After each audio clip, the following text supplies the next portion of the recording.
Professor Niels Ho is one of the top researchers in the field of ultra-large-scale finite element methods and structural optimization approaches. He comes from Denmark. He's a member of DTU Top-Up Group, which is one of the world-leading group in the development of topology optimization method. He's also an expert on the use of high-performance computing for the design, optimization, and multiphysics problems, including electromagnetics, thermofluidics, and multi-scale mechanics. So welcome, Niels, to the conference, and thank you for coming. Thank you very much. I too would like to start by thanking the organizers for bringing together such a nice set of diverse experts within quite a diverse field, as I said, because this is nice. It's led to many good discussions already, and I hope after these presentations that you will see that there's a lot of room for possible collaborations between us. So I'm going to do three things. At least I'm going to attempt to do three things in this talk. I'm going to try to explain the basics of structural optimization, some of the do's and don'ts, the limitations, and then I'm going to address, well, actually from the other way around, so not so much bio-inspired, but bio-resulting, I would probably call it. And then at the end, I'll get to the soft robotics and potential paths forward for where this could be applied. And of course, it will be followed by two great talks, which will further this perspective. Okay, so as already said, I'm from the Top-Up Group at DTU. We are a rather big group. I will try to give an overview of stuff that I'm doing, but I'll also present stuff that our PhDs and other of my colleagues are doing, which I find relevant to you. So just to give you a short but very condensed overview of the stuff that's been done within our group. We do stuff like gigascale structures and optimization. We do a structural hierarchy, extreme materials, metamaterials. We go into optics. We look at topological insulators and different components for all kinds of photonic systems. We do thermofluidics and fluidic optimization for cooling of chips, for mixing, for heat exchangers, and we do other kinds of multiphysics within medicine where we do hearing aids, for example, with vibroacoustics. So of course I'm not going to touch upon all of that, but just to give you an idea of what it's all about. So, starting with the basics, topology optimization. For non-mathematics experts, you might be thinking, that's a weird name. Why aren't you calling it structural optimization? And that's a fair point, because that is what we do. We take a design domain, we give it some conditions under which we want it to operate, and then we ask where to put material, and then often which kind of material, and if multi-scale, which level of hierarchy do you want. But the origin are two mathematicians, or a mechanical engineer and an applied mathematician, sitting on a beach discussing something called homogenization. And this is close to 40 years ago, and that gives some nice math. I'm not going to touch on that, but you can actually describe stiffness optimal structures in a set of rank n laminates. So what the outcome of this was, some 35, 40 years ago, was designs like this. So you think of a bridge, you want some load to be carried by two supports, and out came these drawings. And of course, when this came out, people didn't think, wow, I'm going to build that. A lot of work needed to go into it before it became realizable. So I'm going to do quite the skip. I'm going to skip like 20 years of research and then get to the state of the art some 10 years ago and evolve from that. So, density-based topology optimization, state of the art. So what has brought this to where it is? Well, mainly computational power and efficient algorithms, and the nature of topology optimization itself, because it follows a very nice structure, which I'll get to in a few slides. But first, a few examples. So this is a classical mechanical problem. You want to design a bracket, you have a set of loads, you have some supports, you want to figure out what's the lightest structure that can carry these loads. And this was posed as a challenge some 10 years ago, and the winner, you can see here, nice. Looks good, shiny, nice rendering. And I often give this to my mechanical engineer student, and then I ask them what's wrong with this design. And I'm just going to give you a little teaser, because we can use topology optimization to figure out what is wrong. Where is material wasted? So if we look at the design problem, these are the mounting points, so these are fixed, and we then iterate. Then over the nature of the iterative procedure, we end up with a design. And the thing that I ask my student to notice is that the bottom plate is not in the optimized design. So already now you should be thinking, okay, I can actually use topology optimization to learn about physics, which is absolutely right. But as I talked to you yesterday, Jesus, the first thing you will actually learn when you apply topology optimization to whatever tool you have is what's wrong with your numerical model. But that point aside, let's move on to something else, not just parts, because this is of course a little part. And some 10 years ago we were asking, well, what if we don't want to design just the part, but the entire structure? And for that we took a huge aircraft wing and we emptied them from material. We kept the aerodynamic of the airfoils because you need that for aerodynamic purposes. And then we asked the optimizer to place material. And what came out was something like this. So imagine it's like a piece of salmon. You have cut it in half. And then we looked at this design. And then the learning process starts, right? Because you take a look at it and you see some things. And the main things that we saw were curved wing boxes. You can see at the bottom. And we see some curved ribs that fan out.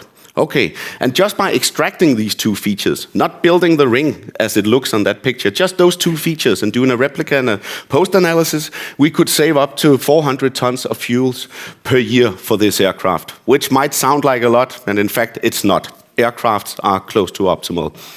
So let's dive into this whole nature-inspired thing, because when we saw this, the first thing we were thinking of was birds. And if you take birds after they have lived their nice life and you open them up and look on the inside, you see a lot of similarities between the optimized designs and what you get here. And this is a place where we often say in topology optimization, we don't do evolution. And I will show this shortly. Because in evolution, you do a lot of offsprings, and then you select the best one, and you let the other ones die. We do like the extreme type of evolution, that every time we take a step in a new direction, we improve things. And we almost never goes wrong. And of course, there's a tool for that. And just to say, this has been used. These are now in the bionic spoilers used by Airbus in their newly designed aircrafts. Okay, fun fact, me and my colleagues, when we did this, we are all really into rockets and aerospace in general. However, we do not have any of that industry in Denmark. So though our sponsors thought it was a nice study and it got some publicity, they were like, why are you not solving problems that's actually relevant to Denmark? So what's relevant in Denmark? Well, since the country is only 130 meters tall or high above sea level, we want to build stuff that's high. So big bridges, that's what we're good at. So we did the same there, and we did the post-analysis like we did for the bridges or the aircraft, and we could here show that we could save up to 20% weight, which is, for us, a great improvement. So hopefully, sometime in the future, this will be used for the next generation of bridges. Okay, so now we're going to get to the whole idea of topology optimization. I'm just going to show you that this is so simple that you can actually make applications that can run on your mobile phones, or at least your tablets, and you can then do real-time interactive topology optimization of, well, in this case, kids' toys, right? So something for dollhouses.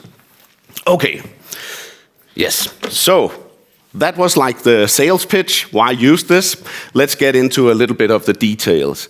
So in structural optimization and in all kinds of design optimization, we work with two sets of variables. We work with the physics, we call them state variables, and we work with some indicator of a geometry, which in this case is called rho, because in the history of topology optimization, people thought of this as a density, like a mass density. Okay, and they couple through the physics. And this has names. If you go to mathematics, they would call this PDE constraint optimization. Okay, so that's the first thing you need. So how do we tie geometry to the physics? We can do that in a number of ways. So let's say I want to represent an hourglass shape shown here with a red contour within this black square, or not square, rectangular domain. You have a number of options. You can, one, take your favorite numerical tool, body fit the mesh, and then you can do shape optimization. Or you can do either of the two that you see to the right. You could either do density-based, which is what I'm going to focus on, or you can do something that evolves the boundary in a smart or more efficient way. But that, unfortunately, will be for another talk. Having all that put together, we then pose a standard optimization problem. And this should be read as follows. Minimize a given objective function, the merit function of what you want to obtain. It has to fulfill a set of constraints. These could be physical constraints, these could be geometric constraints, these could be manufacturing constraints. And then we have box constraints, which are there for practical purposes, and then there's the physics. And the goal, well, most often, and I'm a mechanical engineer, would be to design something like this. But yesterday, I asked Copilot to make a nice futuristic underwater robot. So might not be the best robot in the world, but I hope you get my idea about it. Okay, so a little bit more about the technicalities. This kind of problem where the PDE is given in the optimization problem we call simultaneous analysis and design. And this can be rather complex to work with from an engineering perspective, meaning that we need that problem to be solved in order to have a design and have proper physics.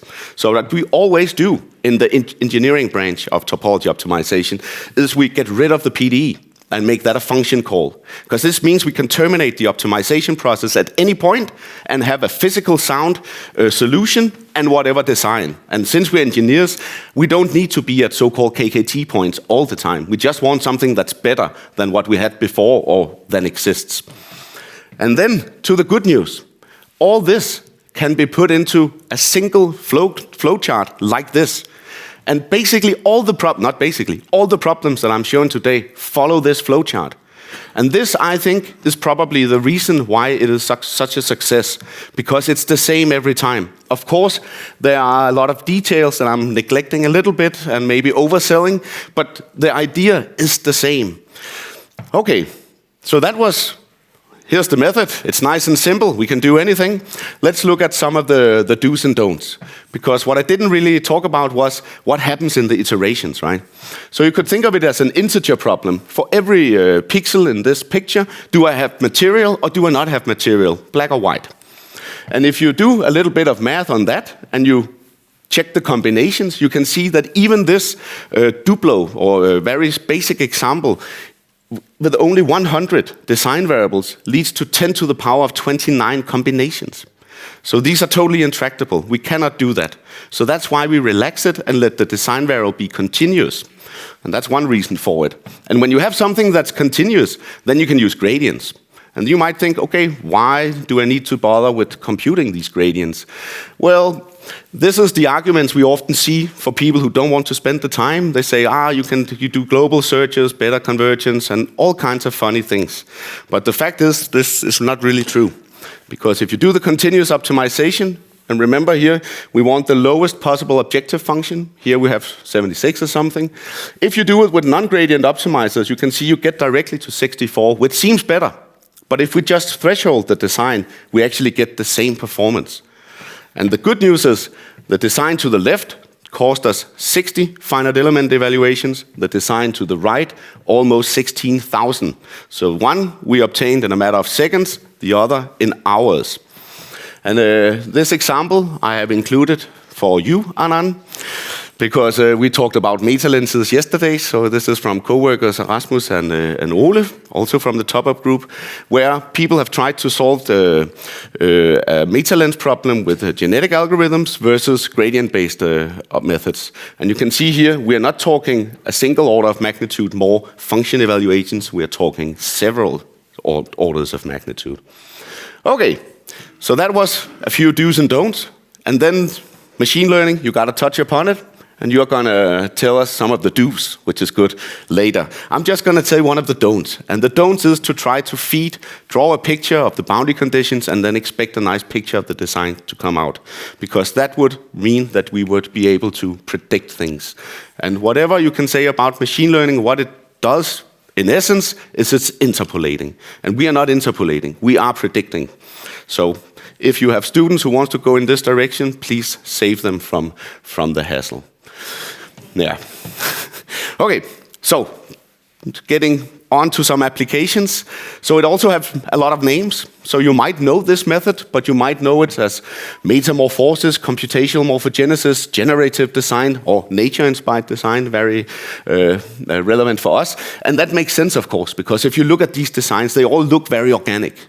And there's, of course, a reason to that. And that's because we use conservation laws that are based on nature, right? And nature evolved those to get exactly these designs. Okay, so getting into some work that me and Jun actually did many years ago by now. So a lot of people in mechanics, they do a lot of infill and they do a lot of 3D printing, and there's a common misconception in our field that a good set of lattice structures are the best you can get with respect to stiffness. That's in fact not true. In fact, you'll get a lot less stiffness for the money. And you can actually show this by solving a very simple, actually the original topology optimization problem posed by an Australian back in 1904, which we call the Michel sphere. And if you do that with two sets of length scales, you can see if our length scale is big to the right, you get something that looks like a truss structure, infill. And to the left, smaller length scale, you get a closed wall solution, which again, we want the smallest number we are minimizing, you can see is much better than the open walls. But let's say that we actually want the infill structure. Then Jun, together with me and other colleagues, developed this method for actually imposing it. So the idea is that we put a filter on our design variables such that we only say that within a certain area there should be, let's say, 60% of material. How it's supposed to be distributed, we let the optimizer determine. And you can do that in all kinds of funny way, isotropic, anisotropic, depending on what you want. And this was the example we went with, and why I also included it here, because we are getting to the nature-inspired stuff. To the left, definitely does not look like a human femur bone, but if you look to the right, it definitely does. And of course, this can be 3D printed, and if you have the guts for it, put in human beings. And you can take this one step further and look at a spinal fusion cage design, which we did, which are actually now in clinical trial for implanting in human beings. So sometimes in physics, you pay a high price for everything, but this infill optimization actually comes with what I would call a truly free lunch. Because as I said, as you decrease the infill density, you actually decrease the stiffness. You lose something. But if you look at stability, so include nonlinear effects, you actually gain a lot without paying for it. So this is one of the few cases where you can benefit without paying the price. So I like this story a lot. Okay. So one more slide, or two more slides, and then I'll get to the soft robotics. Yes, perfect on time. So Denmark, we do Legos. When I was a kid, I played with the big Legos. The second I started realizing that something else existed, I wanted to play with the fun small Legos. However, all the examples I've showed you before, more or less, they had to run on high-performance computing system or using accelerators of one kind or another, which is not something that everybody has available or has the money to pay for. So we have been looking at this question for some time. What do we do if we do not have such a big refrigerator in our basement that we can use to our liking? So what we did then was to go back to where I started. So going back to homogenization, and I'm just going to show you the result of that. What you see here is the density at the grayscale in the behind, and then you see components in tension and compression with red and blue respectively. So what we do here, because this is a tensor field, and we're going to use the knowledge we have about rank N laminates. And in this case, with a single load, it's only a rank 2 laminate. So we can actually do some really smart other optimization problems from computer graphics, where we extract these orientation fields, overlay them on each other, project them onto the density, and out on the other side, we get a very nice fine-scale design. And we get this in 2D, a factor of 100 faster that you could do this if you wanted the equivalent run with the standard method. And of course, dimensionality means that if you go to 3D, which you can do as well, you can do this several orders of magnitude faster than you could do with the standard approach. So this we have, nice examples from high risers, the Lotte Tower and the bracket that I started out by showing. Of course, in this case, there is no free lunch. You have to pay a little price, but this is also still only, 10, 15 years old research, so the discipline. So things are progressing quite fast and stuff will happen for sure. And I think you will even cover nonlinear homogenization, maybe some dehomogenization. Yes, excellent. You're going to see some really cool stuff by later. Okay, so I promised that I would end up with some directions for where we could take this with respect to underwater robots. So I don't work with underwater robots. I mean, I'm from Denmark. We usually stay on top of the water. It's shallow.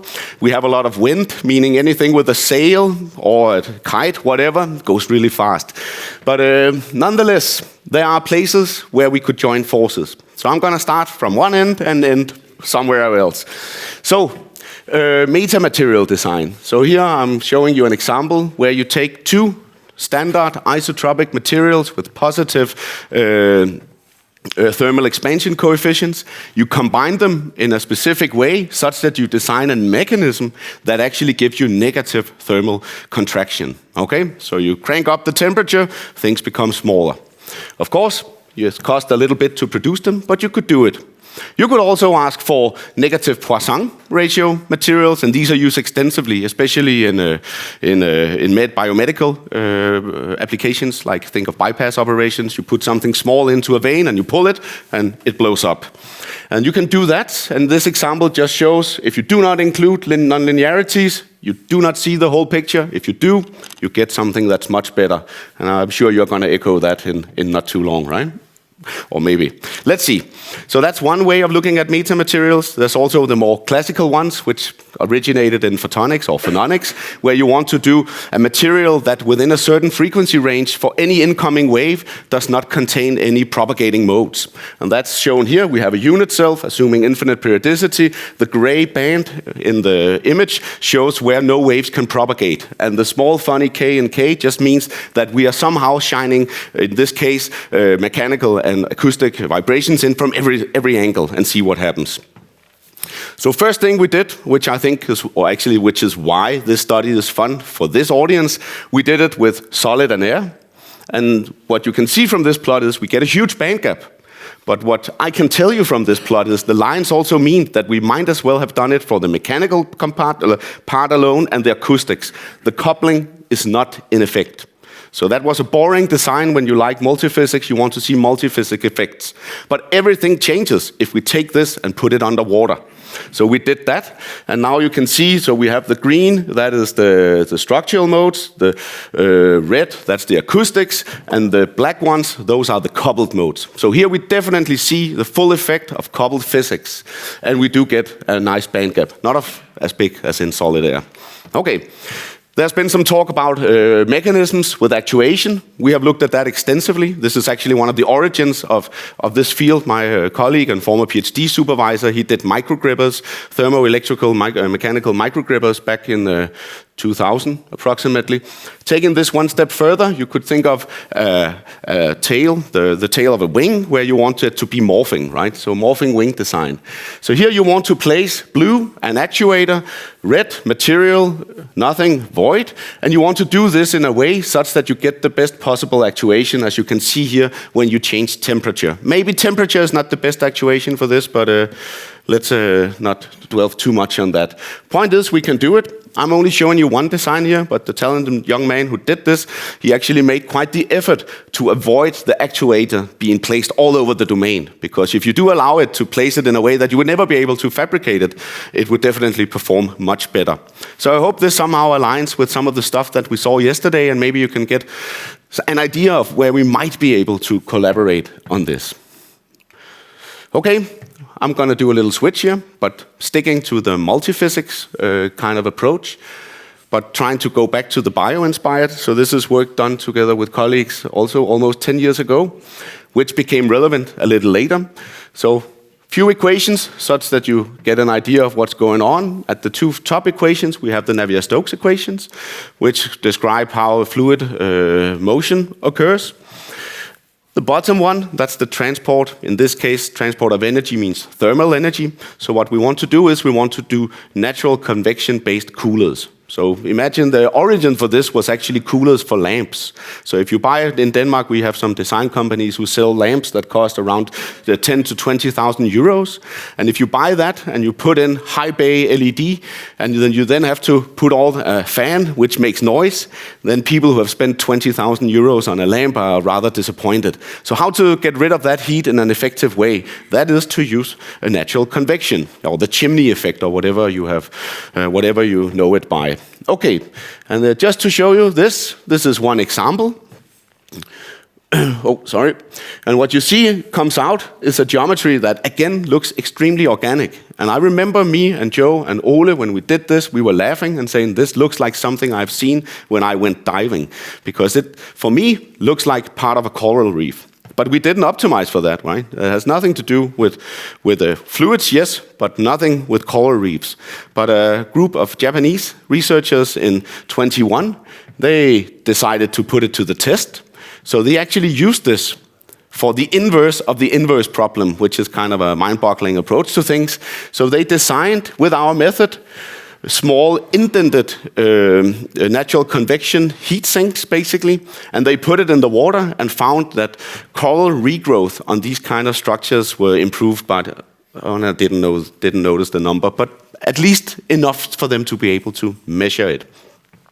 So again, bio-inspired somehow. Okay, so last example that I want to include before rounding up my talk. So this is the third medium model developed by Peter Riggers, reinvented by two PhD students almost independently of each other at our department, and a colleague, Konstantinos Polios. So it's the third medium model, and it basically just means that you have a piece of void, which is the blue in this case, and you have a solid.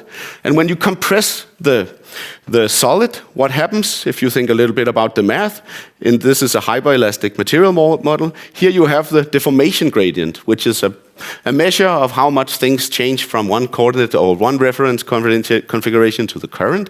And when things are totally compressed, this goes to 0. And that means that the stiffness, or the energy in this case, goes to infinity.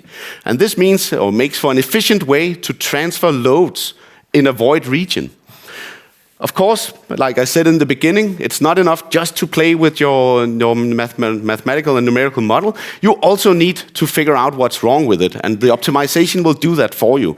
So quite an effort by especially Konstantinos went into figuring out this regularization term, which looks nice and simple once you know it, but caused a bit of blood and sweat and tears probably also. Okay, so what happens if you apply this to our university logo? And I guess this is from our students who at every point in time think pretty much this about DTU, want to simply just squeeze it completely. And then, of course, then they find a little piece of success in their research and they are all happy about it again. It's just to show you the level of deformations that this model can undertake. And again, thinking of the examples we saw yesterday with hyperelastic materials for grippers and all this, definitely something that could be used. And speaking of grippers, this is Andreas' example. So you have two domains to the right, which you want to design. You want to control the right part by taking it up and down. And the design history looks like something like this. So first, geometries appear. And then once we are done, it's going to pull itself down. You can see the hooks into each other, and you can get the desired response of the structure. This has been extended to 3D, which I guess is also of most relevance to you guys. And you can do something similar here with different small variations in parameters, and you get small variations in geometry. Okay, so I'm more or less at the end of my talk. I just want to round it up with my personal suggestion for a place that we could continue. Of course, coming from outside of underwater robots, I might be totally wrong, meaning that whatever thoughts you might have for possible collaboration or extensions, please come to me. We'll be happy to talk, or any of my colleagues within the field of optimized designs. Okay, so what is it that I want to say? Well, I want to combine a few things. I would say that in order to do underwater robots, and here I'm thinking of the mechanics of the robots, could be many other places. What we need to combine is fluid optimization, what you see in the left, and with large deformations, which you see at the bottom, where you see a palm tree being exerted or almost blown over by strong winds. And then we probably need something with the body fitted. So now I'm doing a small change in geometry representation where we actually represent the interfaces. Because in most multiphysics, all the interesting part actually happens at an interface. And capturing interfaces in the grayscale picture in the center top can be rather complicated. And then, of course, if we want really fun stuff, there must be self-contact. And just think about all the grippers that we have seen. And I guess if you do underwater robots, you want to get something every now and then, it could be an interesting path to follow. And with that, I would like to thank you for your attention.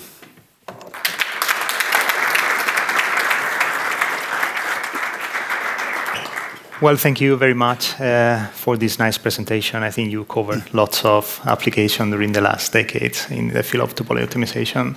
We have much time for questions in the audience. Is there any question?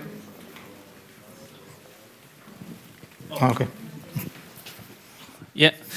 Thank you very much, Niels. I really enjoyed the presentation, and I think that, seeing your presentation, for example, yesterday on the short robotics applications, is kind of, great room for collaboration. So I have a specific question regarding the third medium model. Right? It was the name, right? So will it work, for example, in magnetic problems, where even in the air, you need to solve the continuity of the magnetic fields? Or this is just limited to structural problems where you can neglect,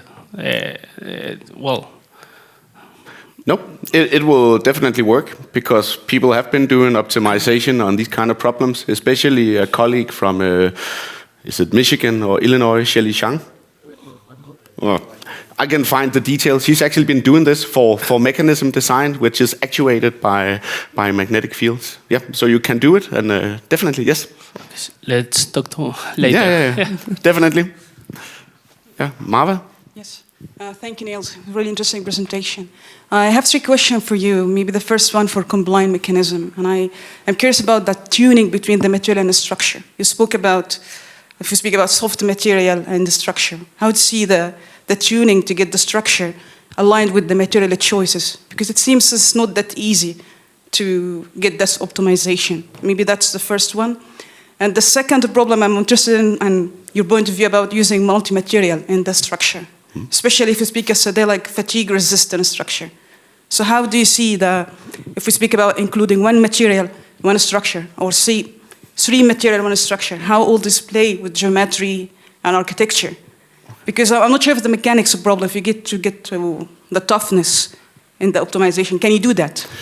The third question is about the infill. You see the infill, so you speak about the manufacturability, how you make sure the design could be manufactured, but if you speak about the stiffness and infill, how you see the variable infill density affecting the stiffness, can you do that? Can you get the suggestion that what I get?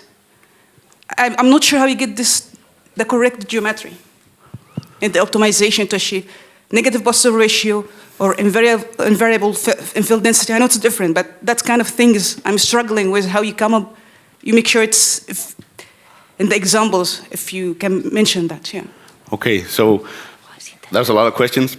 The infill part, I mean, yes, I would argue that can be done because, and I think you will actually touch upon some of it, right? That you can actually optimize for the material microstructure, and you can, like June have already done some years ago, ensure continuity and length scale at the same time. So that would definitely, that can be done, or has been done to some extent.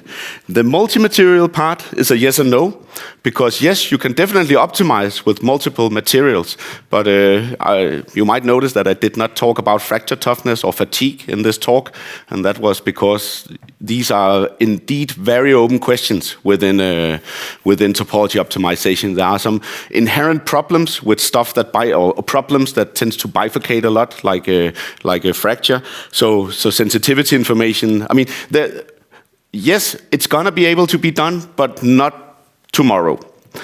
And the first question, sorry. Yeah, but the structure and the material, how you find tuning. You have to design a structure. Yeah. Especially as the material, like TB, the scale material. It's a little challenge, like combined, because how you tune the structure for this material. And then you have to change it to ensure hardness for the animals. Tune the structure for the material. So how you play together. Structure more significant or the material choices and the optimization. Okay, in the examples I showed here, we chose a material and then optimized. But I don't see there's anything that restricting you to actually design the material. And actually, I think your question is like a perfect introduction for you, isn't it? Yeah.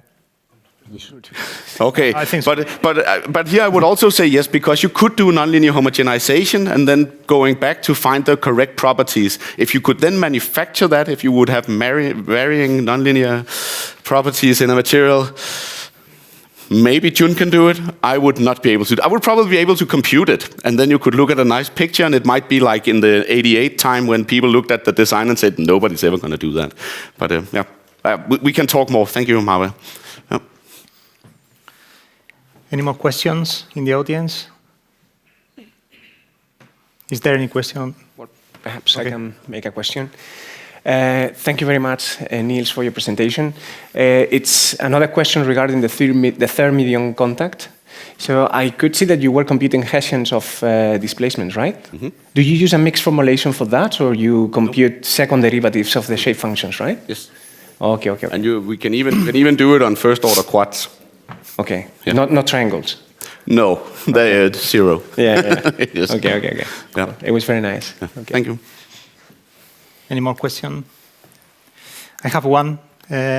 You at the beginning of the presentation show very impressive high resolution topology design, optimal design for the wing in particular. And then you talk about other methods like the homogenization method that could give us very, very high speedups. And I want to know your opinion about we could replace the use of clusters and high-performance computing that consume a lot of energy for the first design using the homogenization method, or what are the limitations of this second approach? I would think that for stiffness optimization and maybe also stress and buckling, dehomogenization will take over at some point. But so I also have, sort of like you, have a high interest in high performance computing. And I remember the first course I had in high performance computing, the teacher told me about Gustafson's law. And Gustafson's law says that whenever you have solved a problem of a given size or complexity, you will immediately move on to a more complicated problem. So the thing is, so I think for a certain class of problems, yes. But the thing is, we're just going to solve something with multiphysics, and when that is solved, we're going to solve something more. So it's going to be like a never-ending story. Or put in another way, we're not going to be out of business. Okay. Yeah. So thanks again, Niels, for this presentation.